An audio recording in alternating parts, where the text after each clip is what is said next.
गुरुकुलों में, गौशालाओं में, यज्ञशालाओं में, वेदशालाओं में, पाठशालाओं में सनातन धर्मी का दान जा ही नहीं रहा। केवल मठों में, मंदिर बनाने में। आज दुनिया का सबसे बड़ा मंदिर बना लिया, दुनिया का सबसे बड़ा जो है सोने का मंदिर बना लिया, चांदी का मंदिर बना लिया। इससे धर्म नहीं बचेगा, मंदिरों के बचाने से धर्म नहीं बचेगा। मर्यादा पुरुषोत्तम श्री राम कह रहे हैं, लेकिन हमको सुनाई नहीं दे रहा। मैं यदि मंदिरों में फिर से कैद रहा तो मैं फिर से उजाड़ा जाऊंगा। मुझे विद्यालयों में पढ़ाया जाए और आचरण में लाया जाए, मैं तभी काम आऊंगा, मैं तभी काम आऊंगा। आचरण में जब तक मर्यादा पुरुषोत्तम श्री राम की शिक्षा नहीं लाई जाएगी, आप सोच करके देखिए, एक समय था जब 5 गांव में एक मंदिर हुआ करता था, और आज एक समय है एक ही कॉलोनी में 5 मंदिर हैं।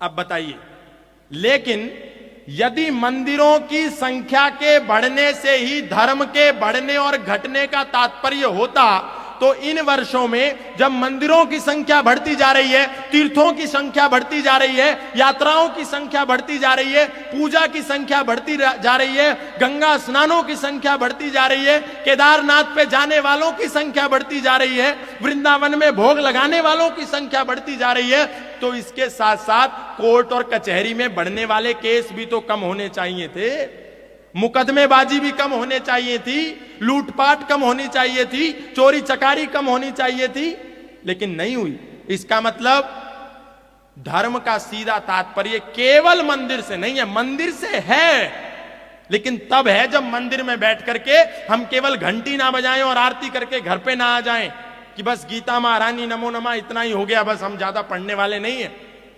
इतने से काम नहीं चलेगा।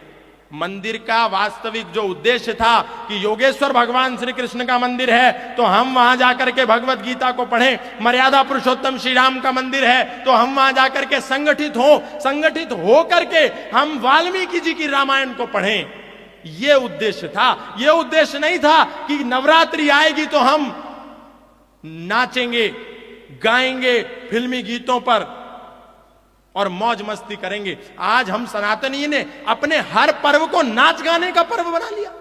आप सोच करके देखिए, गणेश चतुर्थी आएगी तो हिंदू केवल नाचेगा, नवरात्रि आएगी तो हिंदू केवल नाचेगा, होली आएगी तो हिंदू केवल नाचेगा, बस एक ही काम। कभी ऐसा हुआ कि नवरात्रि आई तो हमने नव दुर्गा के श्रेष्ठ चरित्र को पढ़ाओ, इतिहास को पढ़ाओ, अपनी बेटियों को पढ़ाया हो? कभी नवरात्रि आई हो तो हमने अपनी बेटियों के आत्मरक्षा का कोई शिविर लगाया हो? नहीं। केवल हिंदू एक ही बात तक सीमित रह गया, नाचो नाचो नाचो, हर पर्व में नाचो। ये बाल गंगाधर तिलक ने एक बड़े श्रेष्ठ उद्देश्य के साथ गणेश चतुर्थी को प्रारंभ किया कि हम गणेश चतुर्थी के बहाने से इन अंग्रेजों से लड़ने के लिए एकत्रित होंगे, संगठित होंगे। लेकिन हमने आज उस गणेश चतुर्थी के मूल उद्देश्य को छोड़ करके, क्योंकि आज भी हमको ये आजाद नहीं है, ये विदेशी ताकतों की आज भी हम लोगों पर शिकंजे हैं, लेकिन हम उस गणेश चतुर्थी को माध्यम बना करके एकत्रीकरण का काम छोड़ करके एकत्रित होकर के केवल नाच रहे हैं, और वो भी फूहड़ गानों पर, गंदे गानों पर, अश्लील गानों पर। हिंदू को कोई मतलब नहीं है कि मंच पर गणपति की मूर्ति रखी है और नीचे बैठ करके अश्लील गाने बज रहे हैं और हम नाच रहे हैं। बस एंटरटेनमेंट होना चाहिए हर समय। ये उद्देश्य जब तक हमारे धार्मिक पर्वों का हम बना करके रख देंगे तो भला बाहर वाला आकर के हमारा कैसे सम्मान करेगा।